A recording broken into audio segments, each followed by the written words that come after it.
Assalamualaikum warahmatullahi wabarakatuh. Halo semuanya, bagaimana kabar kalian hari ini? Ya, semoga kalian masih semangat dan tetap semangat dalam belajar meskipun ya sampai hari ini si COVID belum juga nyah di negeri ini.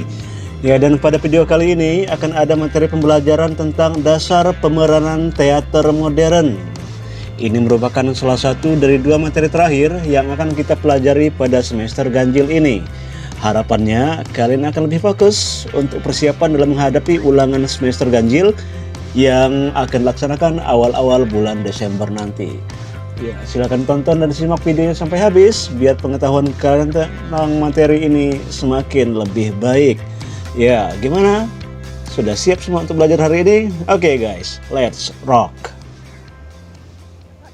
Tuhan tidak pernah berpihak pada yang kalah. Maaf, Bukan pada siapapun, hanya pada manusia. Iya mas, kau heran? Aku pribumi. Memang, aku lebih berhak mengatakan diriku induk. Tetapi, aku lebih mencintai dan mempercayai mama. Sekali dalam hidup, biarlah aku suapi suamiku. Kau akan menjadi sahabat kami berdua. tidak ada hubungannya dengan seni lukis. Hanya untuk menyambung hidup, bukan untuk mengisi hidup. Dari pembaca-pembaca Melayu yang buta huruf dan tahu, tergerak perasaan mereka, tersinggung perasaan keadilan mereka, Mika. Apa Mama tidak bilang pada mereka? Mereka telah merampas hak istri. Bagi dia, tidak ada yang lebih agung daripada menjadi orang Eropa. Mereka mengancam hendak membawa persoalan ini pada mahkamah agama. Anakku tidak boleh dijual oleh siapapun. Secepatnya dia akan dibawa ke Amsterdam. Dia akan Protes. memprotes. Lebih dari itu, dengan kau. Semakin Badara Kala menyorong kami berpisah, semakin aku sadar. Aku sungguh sangat mencintainya.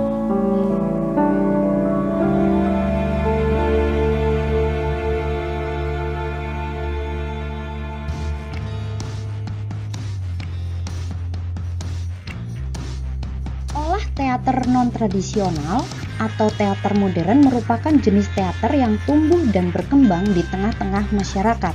Sumber cerita teater modern ini berasal dari kejadian sehari-hari.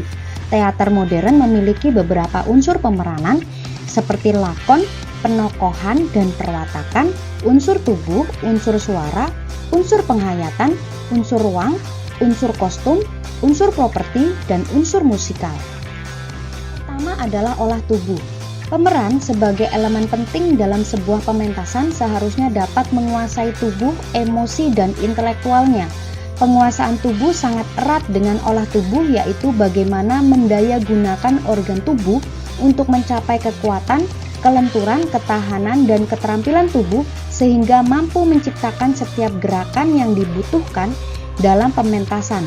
Latihan olah tubuh ini dilakukan dengan 3 tahap, yaitu peregangan atau pemanasan, inti, dan pendinginan. Olah tubuh bisa juga dikatakan senam. Sangat perlu dilakukan sebelum kita mengadakan latihan atau pementasan. Dengan berolah tubuh, kita akan mendapat keadaan atau kondisi tubuh yang maksimal. Selain itu, olah tubuh juga mempunyai tujuan melatih atau melemaskan otot-otot kita supaya elastis, lentur, luwes, dan supaya tidak ada bagian-bagian tubuh kita yang kaku selama latihan-latihan nanti. Latihan olah tubuh dibagi menjadi 3, yaitu pemanasan, inti, dan pendinginan. Yang pertama adalah latihan pemanasan. Pemanasan atau peregangan atau warming up yaitu gerakan bagian tubuh yang bertujuan untuk meningkatkan sirkulasi dan meregangkan otot secara bertahap. Yang kedua adalah inti. Olah tubuh inti merupakan rangkaian pokok dari gerakan yang akan dilatih sesuai dengan tujuan yang akan dicapai. Tulang belakang seorang pemeran memiliki kedudukan yang sangat penting karena pose tubuh yang diciptakan oleh pemeran bergantung pada kelenturan tulang belakangnya. Yang ketiga adalah pendinginan. Pendinginan atau peredaan yaitu rangkaian pendek gerakan latihan yang bertujuan untuk mempertahankan penambahan sirkulasi yang ringan dan menggunakan kehangatan tubuh dan memberikan kesempatan otot-otot untuk mengambil manfaat latihan. Yang kedua adalah olah suara.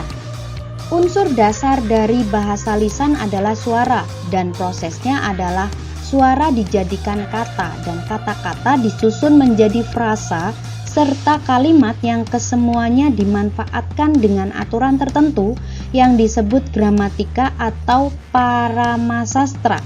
Teknik olah suara terdiri dari yang pertama, pernafasan. Tempo pernafasan adalah peristiwa menghirup udara dari luar yang mengandung oksigen ke dalam tubuh serta menghembuskan udara yang banyak mengandung karbon dioksida. Di dalam pementasan teater, pernapasan ini berhubungan dengan produksi suara. Yang kedua adalah diksi. Diksi berasal dari kata dictionary atau kamus, yaitu pemilihan kata untuk mengekspresikan ide-ide yang tepat dan selaras.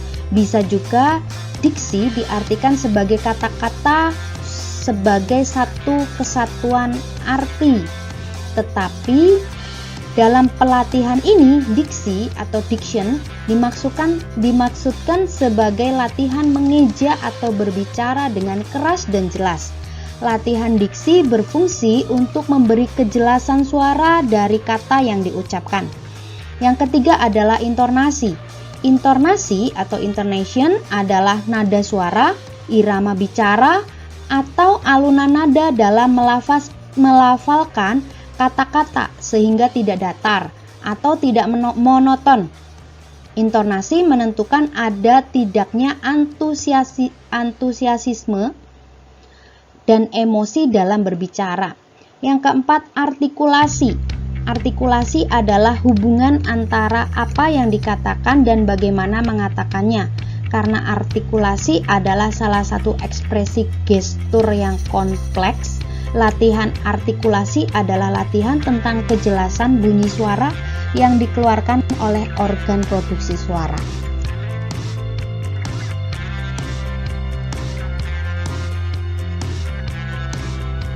Yang ketiga adalah olah rasa.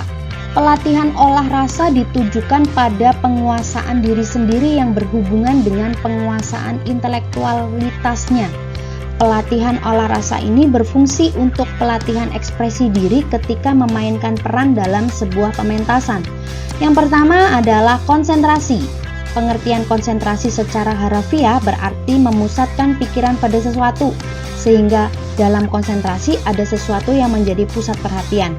Tujuan dari konsentrasi ini adalah untuk mencapai kondisi kontrol mental maupun fisik di atas panggung. Yang kedua, imajinasi. Imajinasi adalah proses pembentukan gambaran-gambaran baru dalam pikiran di mana gambaran tersebut tidak pernah dialami sebelumnya atau mungkin hanya sedikit yang dialaminya. Imajinasi merupakan proses percobaan pemisahan pikiran dan digunakan untuk menciptakan teori-teori dan ide-ide berdasarkan fungsinya. Ide-ide ini dapat membawa kita ke dalam dunia maya dan selanjutnya jika ide tersebut memungkinkan dan fungsinya nyata, maka ide tersebut dapat diwujudkan dalam kenyataan. Yang ketiga adalah ingatan emosi. Ingatan emosi adalah salah satu perangkat pemeran untuk bisa mengungkapkan atau melakukan hal-hal yang berada di luar dirinya. Emosi adalah segala aktivitas yang mengekspresikan kondisi di sini dan sekarang dari organisme manusia dan ditunjukkan ke arah dunianya di luar. Emosi timbul secara otomatis dan terikat dengan aksi yang dihasilkan dari konfrontasi manusia dengan dunianya. Pemeran tidak menciptakan emosi karena emosi akan muncul dengan sendirinya lantaran keterlibatannya dalam memainkan peran sesuai dengan naskah.